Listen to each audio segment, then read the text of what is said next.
بھلا چاہتا ہے اسے چاہے جس کو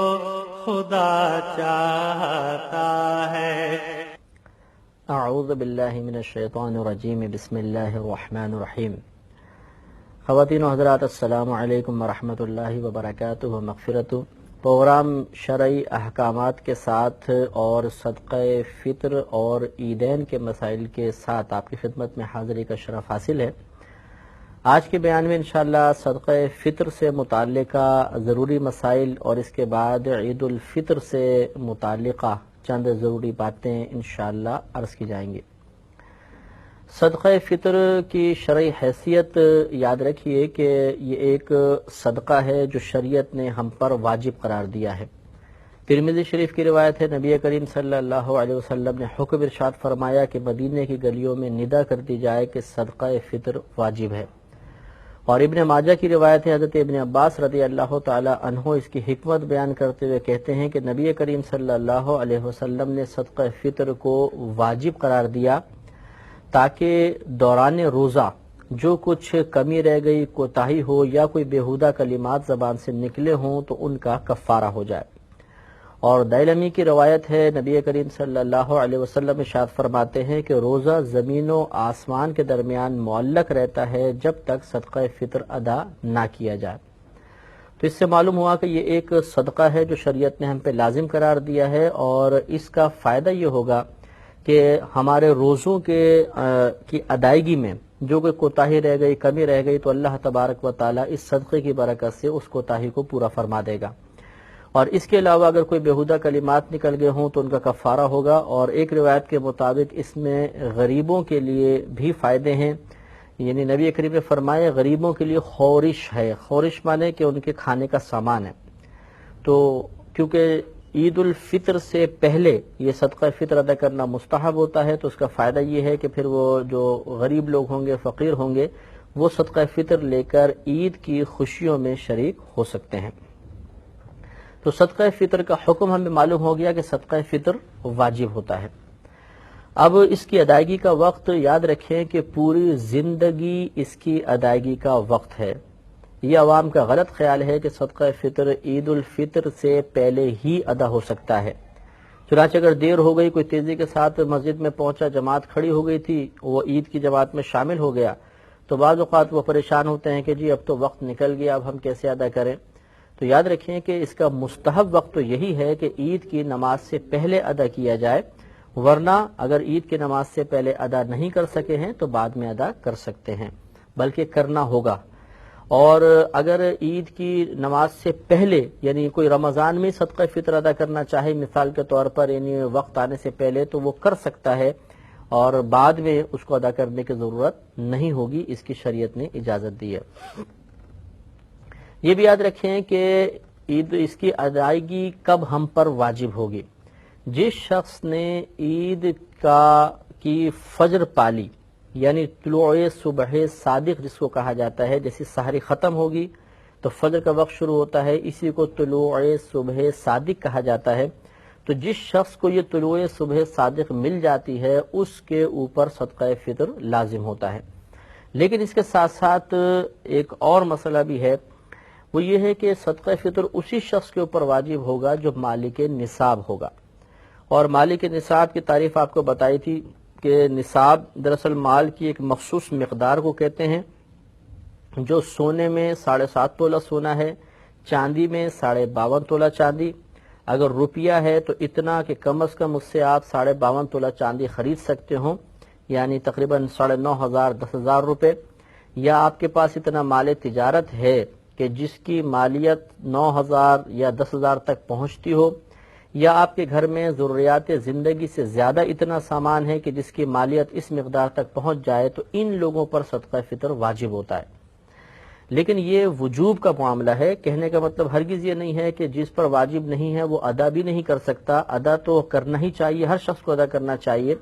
لیکن جو مالک نصاب ہے اس پر صدقہ فطر ادا کرنا واجب ہے، یعنی نہیں کرے گا تو گناہگار ہوگا۔ اور جس پر صدقہ فطر واجب نہیں ہے، یعنی وہ مالک نصاب نہیں ہے، وہ اگر جان بوجھ کر بھی صدقہ فطر چھوڑ دے، ادا نہ کرے، تو وہ گناہگار نہیں ہوگا۔ لیکن ادا سب کو کرنا چاہیے، کیونکہ اس صدقے کی ادائیگی کی جو حکمت نبی کریم صلی اللہ علیہ وسلم نے بیان فرمائی ہے، وہ حکمت مالک نصاب کے ساتھ ہی متعلق نہیں ہے، یعنی روزوں کی کمی کو پورا کرنا، تو جس پر واجب ہے وہ ادا کرے گا، اس کی بھی روزوں کی کمی پوری ہوگی، جس پہ صدقہ فطر واجب نہیں ہے وہ بھی ادا کرے گا، تو انشاءاللہ روزوں کی کمی پوری ہو جائے گی۔ یہ بھی یاد رکھیں کہ ہم نے زکوٰۃ کے معاملے میں عرض کیا تھا کہ مال نامی ہونا چاہیے، بڑھنے والا، یعنی سونا، چاندی، روپیہ، مال تجارت، لیکن اس مقام پر مال نامی ہونا شرط نہیں ہوتا، لہٰذا اگر کوئی گھر کا سامان ایسا ہے جو فالتو سامان ہے، ہماری ضروریات زندگی میں سے نہیں ہے، اور وہ کوئی روپیہ بھی نہیں ہے، سونا، چاندی، مال تجارت بھی نہیں ہے، تب بھی اس کی وجہ سے صدقہ فطر بن جائے گا۔ تو گویا کہ زکوٰۃ میں بڑھنے والا مال ہونا شرط ہوتا ہے، اور صدقہ فطر کے وجوب کے لیے بڑھنے والا مال ہونا ضروری نہیں ہوتا۔ اب سوال یہ پیدا ہوتا ہے کہ کس شخص کے اوپر کس کا صدقہ فطر واجب ہے؟ تو یاد رکھیں کہ ایک تو اگر کوئی مالک نصاب ہے تو اپنی طرف سے صدقہ فطر ادا کرے گا، اس کے علاوہ اس کے گھر میں جو اس کی کفالت میں نابالغ بچے ہیں ان کا صدقہ فطر اس شخص کے اوپر واجب ہوگا، بشرطے کہ مالک نصاب ہو تو ان کا بھی واجب ہوگا، جیسے چھوٹے بچے ہوتے ہیں اور نابالغ ہیں، اور اگر بالغ بیٹا بیٹی ہیں یا زوجہ ہیں یا ماں باپ ہیں تو ان کا صدقہ فطر اس شخص کے اوپر واجب نہیں ہے۔ اس سے معلوم ہوا کہ اگر شوہر انکار کر دے کہ میں زوجہ کا صدقہ فطر ادا نہیں کرتا، تو زوجہ اگر مالک نصاب ہیں تو انہیں خود اپنا صدقہ فطر ادا کرنا واجب ہے۔ لیکن ہمارے یہاں عموماً رواج یہی ہو گیا ہے کہ گھر کا سرپرست وہ سب کا حساب کرتا ہے، کتنے افراد ہیں، اور پھر کل کی رقم ادا کر دی جاتی ہے، تو یہ بھی طریقہ صحیح ہے، لیکن ہم بات کر رہے ہیں کہ کس پر واجب ہے اور کس کا واجب ہے۔ لہذا واجب تو جو مالک نصاب ہے اس کا اپنی ذات کا صدقہ ادا کرنا واجب ہے، اور باقی جو گھر والے ہیں ان میں سے نابالغ بچوں کا صدقہ ادا کرنا، صدقہ فطر ادا کرنا واجب ہوتا ہے، بالغان کا کوئی واجب نہیں ہوتا۔ اسی طریقے سے اگر مجنون اولاد ہیں، پاگل ہیں، اب چاہے وہ بالغ ہو نابالغ، اس میں باپ کے لیے حکم یہ ہوتا ہے کہ وہی ان کا صدقہ فطر ادا کرے گا۔ اگر بالفرض کسی کا والد فوت ہو گئے ہیں تو پھر دادا والد کے قائم مقام ہوتا ہے، اور دادا اپنے پوتوں کی طرف سے یا نابالغ بچوں کی طرف سے صدقہ فطر کو ادا کرے گا۔ لیکن بالفرض اگر شوہر کا انتقال ہو جائے اور ماں موجود ہے، یہ بیوہ عورت ہے، اس کے چھوٹے بچے ہیں، تو بیوہ عورت پر اپنے بچوں کا صدقہ فطر واجب نہیں ہوتا ہے، کیونکہ نان نفقہ باپ پہ واجب تھا تو باپ کو ہی صدقہ فطر کی ادائیگی لازم تھی، ماں پر صدقہ فطر واجب نہیں ہوتا ہے۔ ہاں ادا کرے گی تو انشاءاللہ ادا ہوگا اور اس کو ثواب بھی ملے گا، لیکن ماں پر واجب نہیں ہے۔ اب اس کے چند مسائل مزید سماعت فرما لیں۔ ایک بات تو یہ کہ صدقہ فطر کی ادائیگی کے لیے روزہ رکھنا شرط نہیں ہوتا،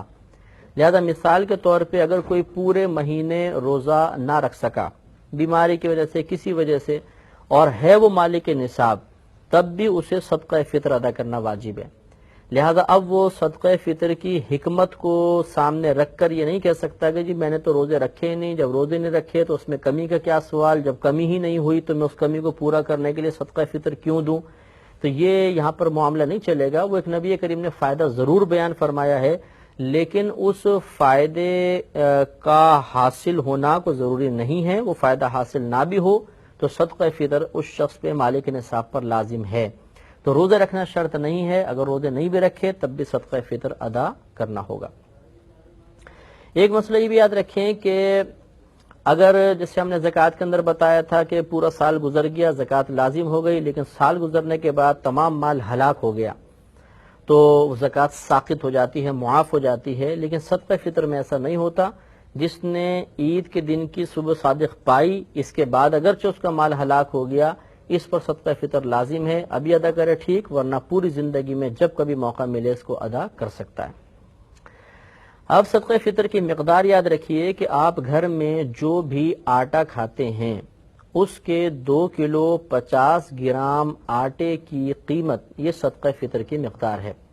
یا تو آپ 2 کلو 50 گرام آٹا تول کر وہ کسی فقیر کو دے دیں تب بھی ٹھیک ہے، یا اس کی قیمت کا حساب کر لیں۔ مثال کے طور پر آپ 10 روپے کلو والا آٹا کھاتے ہیں تو تقریباً 25 روپے بن جائیں گے، یا احتیاطاً آپ تھوڑا سا بڑھا کر 30 روپے آپ ادا کر دیں تو انشاءاللہ آپ کا صدقہ فطر ادا ہو جائے گا۔ یہ بعض اوقات ایک فکس ریٹ اخبار میں دے دیا جاتا ہے کہ اس سال گورنمنٹ نے صدقہ فطر کی مقدار 30 روپے مقرر کی ہے، تو یہ حقیقتاً مطلب یہ کہ یہ کوئی شرعی طریقہ نہیں ہوتا۔ بہرحال اگر احتیاط کے ساتھ نکالا جائے تو اس میں حرج بھی نہیں ہے، لیکن آپ کو ضرور دیکھنا ہوگا۔ مثال کے طور پہ آپ گھر میں آٹا کھاتے ہیں 20 روپے کلو والا، اب اس کے 2 کلو 50 گرام آٹے کی قیمت تقریباً 45 روپے بنے گی، اور گورنمنٹ نے یہ کہہ دیا کہ 30 روپے اس دفعہ صدقہ فطر کی مقدار ہے، تو لازم بات ہے کہ آپ کا صدقہ فطر ادا نہیں ہوا۔ اس لیے یہ ضرور آپ ایک دفعہ مزید غور کر لیں کہ کیا جو 30 روپے یا 25 روپے اخبار میں ریٹ لکھے ہیں،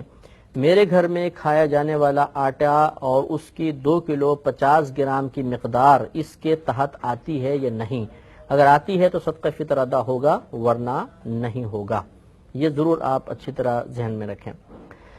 آخر میں اس کے مصارف کے صدقہ فطر آپ کس مقام پہ ادا کر سکتے ہیں اور کہاں پر نہیں، تو یاد رکھیے کہ جہاں پر زکوٰۃ دی جا سکتی ہے وہیں پر صدقہ فطر بھی دے سکتے ہیں، جہاں پر زکوٰۃ نہیں دے سکتے وہاں صدقہ فطر بھی ادا نہیں کر سکتے۔ لہٰذا اپنے رشتہ داروں میں اگر دینا چاہیں تو پہلے غور کر لیجئے گا کہ وہ آپ کی ماں باپ، دادا دادی، نانا نانی نہ ہوں، بیٹا بیٹی، پوتا پوتی، نواسے نواسی بھی نہ ہوں، شوہر بیوی کو، بیوی شوہر کو نہیں دے سکتا، اس کے علاوہ کوئی خاندان میں سید ہوں تو ان کو نہیں دے سکتے، اس کے علاوہ خاندان میں جو کوئی ہیں، بہن ہیں، بھائی ہیں، ماموں مانی، ماموں وغیرہ، وہ اگر مستحق ہیں اور مالک نصاب نہیں ہیں تو آپ انہیں صدقہ فطر دے سکتے ہیں، انشاءاللہ آپ کو بہت ہی ثواب حاصل ہوگا۔ بلکہ یاد رکھیں کہ اپنے قریبی رشتہ داروں کو دینا سب سے افضل اور اولیٰ ہوتا ہے، ان کی پہلے مدد کرنی چاہیے۔ اس کے علاوہ جیسے زکوٰۃ میں مالک بنانا شرط ہوتا ہے، اس میں بھی مالک بنانا شرط ہے، لہذا صدقہ فطر براہ راست کسی مسجد وغیرہ میں نہیں لگا سکتے، کسی کو مالک ہی بنانا ہوگا۔ تو یہ کچھ صدقہ فطر کے مسائل تھے ضروری جو آپ کی خدمت میں عرض کیے۔ اب ہم عید سے متعلق چند باتیں آپ کی خدمت میں عرض کرتے ہیں۔ یاد رکھیں کہ ایک رات کہلاتی ہے چاند رات، اس سے اگلے دن عید کا دن ہوتا ہے۔ نبی کریم صلی اللہ علیہ وسلم نے ارشاد فرمایا کہ جو اس چاند رات میں اللہ کی عبادت کرے تو اس دن، جس دن لوگوں کے قلوب مر جائیں گے، اس کا دل زندہ ہوگا۔ مطلب کہنے کا یہ ہے کہ چاند رات کو اگر کوئی شخص عبادت کرے گا تو بروز قیامت جب کہ سب کے قلوب انتہائی پریشانی اور نفس نفسی کے عالم میں ہوں گے، وہاں پر اللہ تعالیٰ اس کو قلبی اطمینان عطا فرمائے گا اور پریشانیوں سے محفوظ فرمائے گا۔ اب ہمارے ہاں عموماً چاند رات کا تصور ہوتا ہے مارکیٹس میں جانا اور خریداری کرنا، روڈوں سے باہر نکلنا، اور اس رات کو ہم عموماً آزادی کی رات تصور کرتے ہیں کہ پورے رمضان میں انتہائی پابندیاں تھیں اور اب یہ رات آزادی کی آ گئی اور اگلا دن بھی آزادی کا ہوگا، تو عموماً ہم اس کو غلط طریقے سے اس رات کو گزارنے کی کوشش کرتے ہیں۔ ایسا ہرگز نہیں ہونا چاہیے۔ ایک مسئلہ یہ بھی یاد رکھیے کہ عید کے دن ہمیں خصوصی طور پر نبی کریم صلی اللہ علیہ وسلم کی سنت کی نیت سے اہتمام کرنا چاہیے۔ لہذا یہ سنت کریمہ ہے کہ عید کے دن جسم کی صفائی وغیرہ کرنا، بال وغیرہ بنوانا، ناخن کاٹنا، اس کے علاوہ غسل کرنا، نئے کپڑے میسر ہوں تو نئے ورنہ پرانے کپڑے دھو کر پہننا، اس کے علاوہ اچھی طرح عطر وغیرہ ملنا، سرما لگانا اس دن خاص طور پہ سنت ہے، مسواک وغیرہ کرنا، اور یہ نبی کریم صلی اللہ علیہ وسلم کی عادت کریمہ تھی کہ آپ ایک راستے سے عیدگاہ میں جاتے تھے اور دوسرے راستے سے واپس آتے تھے۔ لہذا ہمیں بھی یہ کوشش کرنی چاہیے کہ ایک راستے سے جائیں اور جب واپس آئیں تو راستہ بدل لیں، کسی اور راستے سے آئیں، تو یہ سنت کریمہ پر عمل کی سعادت حاصل ہوگی۔ اس کے علاوہ ہمارے نبی کریم صلی اللہ علیہ وسلم جب عیدگاہ کی طرف جاتے تھے تو پیدل تشریف لے جاتے تھے، سواری پر نہیں جاتے تھے۔ لہذا اگر ہماری مسجد یا عیدگاہ وغیرہ قریب ہے اور پیدل جانا ممکن ہو تو پھر پیدل ہی جانا چاہیے۔ ہاں اگر فاصلے پر کہیں دور جا کے ہم نے نماز ادا کرنی ہے تو وہ الگ مسئلہ ہے، پھر ہم سواری پہ جا سکتے ہیں، لیکن قریب ہو تو بہرحال پیدل جانا ہی سنت کریمہ ہوتا ہے۔ اگر عید الفطر ہے، یعنی جس کو ہم رمضان کے بعد والی میٹھی عید کہلاتی ہے، اس میں جب آپ عیدگاہ کے لیے جائیں تو جانے سے پہلے طاق عدد میں کھجوریں کھانا سنت کریمہ ہے، تو 3، 5 یا 7 کھجوریں تناول کر لیں اور اس کے بعد پھر مسجد کی طرف جائیں تو انشاءاللہ اس سنت پر ادائیگی کا ثواب بھی حاصل ہو جائے گا۔ اور یہ اچھی طرح یاد رکھیں کہ عید کے دن کا روزہ رکھنا مکروہ تحریمی ہے، یعنی حرام کے نزدیک ہے، لہذا عید کے دن کا ہرگز روزہ نہیں رکھیں گے۔ عید کی نماز ادا کرنا یہ واجب ہوتا ہے اور 2 رکعت نماز ہوتی ہیں۔ اس کا طریقہ انشاءاللہ میں آپ کو عرض کرتا ہوں۔ عید کی نماز کے بعد آپس میں مبارکباد دینا، گلے ملنا، یہ مستحبات ہیں اور مسلمانوں میں رائج ہیں، اس میں شرعاً کوئی حرج نہیں ہوتا ہے۔ ایک مسئلہ یہ بھی یاد رکھیں کہ عید کی نماز آپ ادا کرنا چاہیں تو کوشش کریں کہ پہلے جلدی جانے کی کوشش کریں۔ ہمارے یہاں ایسا ہوتا ہے کہ ایک تو ہم سو کر بہت دیر سے اٹھتے ہیں، پھر جلدی غسل کرتے ہیں، اور وہاں پر جب خطیب صاحب دیکھتے ہیں کہ وہ مائک کی کھڑ کھڑ کی آواز سنائی دیتی ہے تو پھر ہم اسپیڈ کے ساتھ بھاگ کے پہنچتے ہیں اور سب سے آخر میں مصلی بچھا کے نماز ادا کرتے ہیں، اور راہ فرار اختیار کرنے میں سب سے پہلے ہم ہوتے ہیں، کیونکہ سب سے پیچھے ہوتے ہیں تو سب سے پہلے نکل جاتے ہیں۔ تو ہمیں کوشش کرنی چاہیے کہ عید کے دن آگے سے آگے رہیں اور پہلی صفوں میں نماز ادا کرنے کی کوشش کریں کہ مجمع جتنا بڑا ہوتا ہے اللہ کی رحمتیں اتنی زیادہ نازل ہوتی ہیں اور اگلی صفوف پر خاص طور پر رحمتیں نازل ہوتی ہیں، لہٰذا اس دن میں سستی نہیں کرنی چاہیے۔ ایک مسئلہ اچھی طرح یہ بھی یاد رکھیں کہ جب تک عید کی نماز نہ ہو جائے مرد اور عورت دونوں کے لیے ہر قسم کے نفل منع ہوتے ہیں، نہ گھر پہ پڑھ سکتے ہیں نہ عیدگاہ میں پڑھ سکتے ہیں، لہذا خواتین گھر میں نہ پڑھیں، مرد بھی نہ پڑھیں۔ پھر اگر مرد مسجد میں آئیں تو تحیۃ المسجد وغیرہ بالکل ادا نہ کریں، تحیۃ الوضو نہ پڑھیں، بلکہ پہلے عید کی نماز ادا کریں۔ یہ چنانچہ اس دن چاش اشراق وغیرہ نہیں پڑھیں گے، یعنی عید کی نماز سے پہلے۔ پھر اس کے بعد جب عید کی نماز ہو جائے تو پھر بھی مردوں کے لیے سنت یہی ہے کہ وہ عیدگاہ میں یا مسجد میں ہی نماز ادا نہ کریں، بلکہ اپنے گھر جا کر اگر چاہیں تو پھر چاش اشراق وغیرہ ادا کریں۔ اور جو گھر کی مسلمان بہنیں ہیں وہ بھی مردوں کی جماعت کا انتظار کریں، قریب ترین مسجد میں جب جماعت ہو جائے اس کے بعد وہ گھر پر اپنے نوافل وغیرہ ادا کر سکتی ہیں، اس سے پہلے ادا نہ کریں۔ اب عید کی نماز 2 رکعت ہوتی ہے اور یہ 2 رکعت ادا کرنا واجب ہوتا ہے۔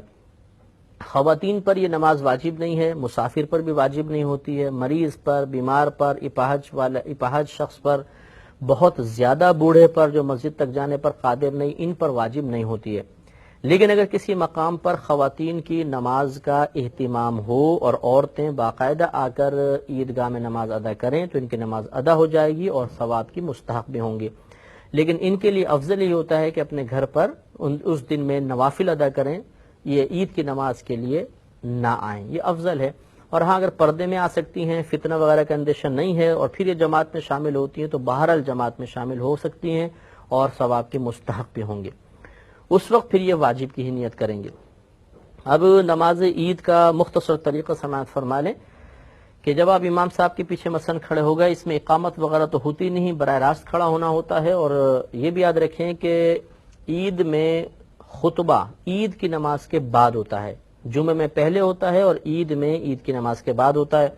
لہذا سب کھڑے ہوں گے، صف وغیرہ سیدھی کریں، اس کے بعد نیت کریں گے۔ نیت اس طرح کریں گے کہ نیت کرتا ہوں 2 رکعت نماز عید الفطر واجب 7 زائد 6 تکبیروں کے، واسطے اللہ تعالیٰ کے، منہ میرے قبلہ شریف کی طرف، پیچھے اس امام کے۔ نیت دل کے پختہ ارادے کو کہتے ہیں، آپ دل میں ارادہ کریں گے تب بھی نیت کافی ہے، زبان سے الفاظ ادا کر دینا مستحب ہوتا ہے۔ تو پھر ایک دفعہ سنیں کہ نیت کرتا ہوں 2 رکعت نماز واجب عید الفطر کی 7 زائد 6 تکبیروں کے، واسطے اللہ تعالیٰ کے، منہ میرے قبلہ شریف کی طرف، پیچھے اس امام کے۔ پھر اللہ اکبر کہہ کر ہاتھ باندھ لیں گے۔ یاد رکھیں کہ مقتدی بھی اتنی آواز سے اللہ اکبر کہے گا کہ اپنے کان سنیں گے، اور پھر ثنا پڑھی جائے گی، یعنی سبحانک اللہم و بحمدک۔ ثنا پڑھ کر خاموش ہو جائیں گے۔ اب امام صاحب تکبیر لگائیں گے، پہلے ایک تکبیر لگے گی اللہ اکبر کہہ کر ہاتھ چھوڑ دیں گے، ہمیں بھی تکبیر لگانی ہے، ہاتھ چھوڑ دینے ہیں۔ پھر دوسری تکبیر لگائیں گے، پھر ہاتھ چھوڑ دیں گے، پھر تیسری تکبیر لگائیں گے اور ہاتھ باندھ لیں گے۔ گویا کہ یہاں تک 4 تکبیریں ہوئیں۔ پہلی تکبیر جب ہم نے لگائی تو اس کے بعد ثنا پڑھی، پھر دوسری اور تیسری تکبیر لگا کر ہاتھ چھوڑ دیے، چوتھی تکبیر میں ہم نے پھر ہاتھ باندھے، یعنی چوتھی تکبیر کے بعد ہاتھ باندھ لیے۔ اب الحمد شریف ہوگی، سورت پڑھی جائے گی، رکوع سجود ہوگا، اگلی رکعت کے لیے امام صاحب کھڑے ہوں گے۔ اگلی رکعت میں پہلے قراءت ہوگی، اس کے بعد تکبیرات ہوں گی۔ اب امام صاحب قراءت کریں گے، الحمد پڑھی، سورت پڑھی، اب 3 لگاتار تکبیریں ہوں گی اور ان تینوں تکبیروں میں کانوں تک ہاتھ اٹھا کر چھوڑ دینا ہے، رکوع میں نہیں جانا۔ تو اللہ اکبر چھوڑ دیں، پھر اللہ اکبر چھوڑ دیں، پھر اللہ اکبر چھوڑ دیں۔ اب جب چوتھی تکبیر امام صاحب لگائیں گے تو اس چوتھی تکبیر میں بغیر ہاتھ اٹھائے رکوع میں چلے جائیں گے، اور پھر رکوع میں چلے گئے، اس کے بعد پوری نماز مکمل کر لی۔ تو اسی لیے ہم نے نیت میں یہ الفاظ ہم ادا کرتے ہیں کہ 7 زائد 6 تکبیروں کے، اس میں 6 تکبیریں زائد لگتی ہیں۔ چنانچہ پھر ایک دفعہ سماعت فرمائیں کہ پہلے ہمیں تکبیر لگانی ہے، اس کے بعد ثنا پڑھنی ہے، پھر لگاتار 2 تکبیروں میں کانوں تک ہاتھ اٹھا کر چھوڑ دینا ہے، اس کے بعد ایک اور تکبیر لگانی ہے، اس کے بعد ہاتھ باندھ لیں گے، پھر قرات ہوگی، رکوع ہوگا، سجود ہوں گے۔ اگلی رکعت میں پہلے قراءت ہوگی، اس کے بعد 3 لگاتار تکبیرات ہوں گی اور اس میں کانوں تک ہاتھ اٹھا کر چھوڑنا ہے۔ چوتھی تکبیر میں بغیر ہاتھ اٹھائے رکوع میں چلے جانا ہے اور پھر بقیہ نماز کو مکمل کر لینا ہے۔ نماز مکمل ہو جانے کے بعد خطبہ سننا چاہیے، لیکن فرق یہ ہے کہ جمعے کا خطبہ سننا مطلب واجب ہوتا ہے جمعے میں، بلکہ خود جمعے کی ادائیگی کے لیے شرط ہوتا ہے، اور اس کا خطبہ ادائیگی کے لیے شرط نہیں ہوتا۔ اگر کسی نے خطبہ نہیں بھی پڑھا تو عید کی نماز ہو جائے گی۔ بہرحال خطبہ خوب غور سے سنیں اور اس کے بعد پھر آپس میں مصافحہ وغیرہ کریں، گلے ملیں اور اپنے گھر پہ واپس تشریف لے آئیں۔ تو یہ صدقہ فطر اور عیدین سے متعلق چند ضروری مسائل تھے۔ اللہ تبارک و تعالی سے دعا ہے کہ رب کریم ہمیں ان تمام مسائل کو ذہن میں محفوظ رکھنے اور بوقت ضرورت ان سے استفادہ کرنے کی توفیق عطا فرمائے۔ وآخر دعوانا ان الحمد للہ رب العالمین۔